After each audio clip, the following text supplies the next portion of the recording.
नमस्कार। एक आदमी था जो हमेशा अपने समाज में सक्रिय रहता था। उसको सभी जानते थे, बड़ा मान सम्मान मिलता था। अचानक किसी कारणवश वह निष्क्रिय रहने लगा, मिलना जुलना बंद कर दिया और समाज से दूर हो गया। कुछ सप्ताह पश्चात एक बहुत ही ठंडी रात में उस समाज के मुखिया ने उससे मिलने का फैसला किया। मुखिया उस आदमी के घर गया और पाया कि आदमी घर पर अकेला ही था। एक बोरसी में जलती हुई लकड़ियों की लौ के सामने बैठा आराम से आग ताप रहा था। उस आदमी ने आगंतुक मुखिया का बड़ी खामोशी से स्वागत किया। दोनों चुपचाप बैठे रहे, केवल आग की लपटों को ऊपर तक उठते हुए ही देखते रहे। कुछ देर के बाद मुखिया ने बिना कुछ बोले उन अंगारों में से एक लकड़ी जिसमें लौ उठ रही थी अर्थात जल रही थी, उसे उठाकर किनारे पर रख दिया और फिर से शांत बैठ गया। मेजबान हर चीज पर ध्यान दे रहा था। लंबे समय से अकेला होने के कारण मन ही मन आनंदित भी हो रहा था कि वह आज अपने समाज के मुखिया के साथ है। लेकिन उसने देखा कि अलग की हुई लकड़ी की आग की लौ धीरे धीरे कम हो रही है।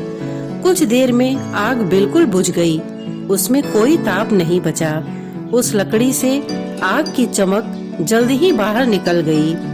कुछ समय पूर्व जो उस लकड़ी में उज्जवल प्रकाश था और आग की तपन थी, वह अब एक काले और मृत टुकड़े से ज्यादा कुछ शेष न था। इस बीच दोनों मित्रों ने एक दूसरे का बहुत ही संक्षिप्त अभिवादन किया। कम से कम शब्द बोले, कम से कम बातचीत की। जाने से पहले मुखिया ने अलग की हुई बेकार लकड़ी को उठाया और फिर से आग के बीच में रख दिया। वह लकड़ी फिर से सुलगकर लौ बनकर जलने लगी और चारों ओर रोशनी और ताप बिखेरने लगी।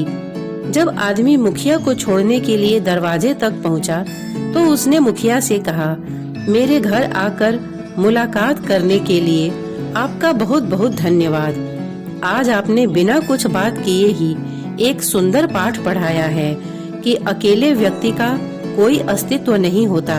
समाज का साथ मिलने पर ही वह चमकता है और रोशनी बिखेरता है। समाज से अलग होते ही वह लकड़ी की भांति बुझ जाता है। दोस्तों, समाज से ही हमारी पहचान बनती है, इसलिए समाज हमारे लिए सर्वोपरि होना चाहिए।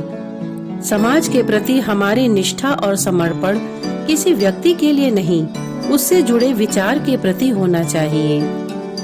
श्रोतागण, इतने धैर्य से इस कहानी को सुनने के लिए आपने अपना बहुमूल्य समय दिया, इसके लिए आपका बहुत बहुत धन्यवाद। नमस्कार।